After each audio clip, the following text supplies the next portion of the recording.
Dinosaur. ये विशालकाय जीव जो लगभग 16 करोड़ सालों तक पृथ्वी पर राज करते रहे, आज से लगभग 6.5 करोड़ साल पहले अचानक से गायब कैसे हो गए। वैज्ञानिकों के अनुसार डायनासोर के अंत का सबसे प्रमुख और स्वीकार्य सिद्धांत है क्षुद्र ग्रह सिद्धांत। इस सिद्धांत के अनुसार लगभग 6.5 करोड़ साल पहले एक विशाल क्षुद्र ग्रह पृथ्वी से टकराया था। यह क्षुद्र ग्रह लगभग 10 किलोमीटर व्यास का था और इसकी टक्कर से उत्पन्न ऊर्जा कई लाखों एटम बमों के बराबर थी। भारी मात्रा में धूल और धुएं का गुब्बार वायुमंडल में फैल गया, जिससे सूर्य की किरणें पृथ्वी की सतह तक नहीं पहुंच सकी। यह स्थिति कई महीनों तक बनी रही, जिससे ग्लोबल कूलिंग, सामान्य तापमान में भारी गिरावट हुई। तापमान में अचानक आई इस गिरावट ने पेड़ पौधों की जीविका को समाप्त कर दिया, जिससे खाद्य श्रृंखला में असंतुलन उत्पन्न हो गया। इसके अलावा आग, सुनामी और भूकंप जैसे विनाशकारी घटनाओं ने बड़े पैमाने पर जीवन को प्रभावित किया। दूसरा प्रमुख सिद्धांत ज्वालामुखीय गतिविधियों का है।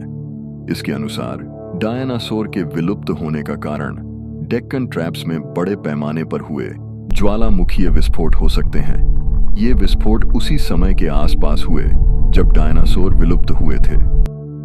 ये विस्फोट कई लाखों सालों तक लगातार होते रहे, जिससे वायुमंडल में बड़ी मात्रा में सल्फर डाइऑक्साइड और कार्बन डाइऑक्साइड जैसी गैसें छोड़ी गईं। इससे ग्लोबल वार्मिंग और एसिड रेन जैसी स्थितियां उत्पन्न हुईं, जिससे पर्यावरण में अस्थिरता आ गई। पेड़ पौधे और जानवर इन विषम परिस्थितियों में जीवित नहीं रह सके, जिसके परिणाम स्वरूप खाद्य श्रृंखला टूट गई और डायनासोर का अस्तित्व समाप्त हो गया। इसके अलावा डायनासोर के अंत का एक और सिद्धांत पर्यावरणीय परिवर्तन और समुद्र स्तर का गिरना है। जुरासिक और क्रीटेशियस युग के बीच पृथ्वी के जलवायु में धीरे धीरे परिवर्तन हो रहा था। यह परिवर्तन डायनासोर के लिए अनुकूल नहीं था। समुद्र का स्तर घटने से तटीय क्षेत्रों में रहने वाले डायनासोरों की संख्या में गिरावट आई। इसके साथ ही स्थलीय पारिस्थितिकी तंत्र में भी बड़े बदलाव हुए, जिनके साथ डायनासोर तालमेल नहीं बिठा पाए।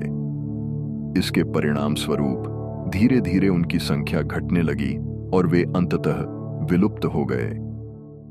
जबकि उपरोक्त सिद्धांत डायनासोर के अंत के विभिन्न पहलुओं को उजागर करते हैं, वैज्ञानिकों का मानना है कि इन सभी कारकों ने मिलकर डायनासोर की विलुप्ति में योगदान दिया हो सकता है।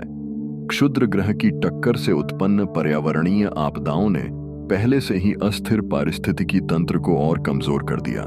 ज्वालामुखीय गतिविधियों और समुद्र स्तर में गिरावट ने इस प्रक्रिया को और तेज कर दिया। यह जानना रोचक है कि डायनासोर पूरी तरह से विलुप्त नहीं हुए।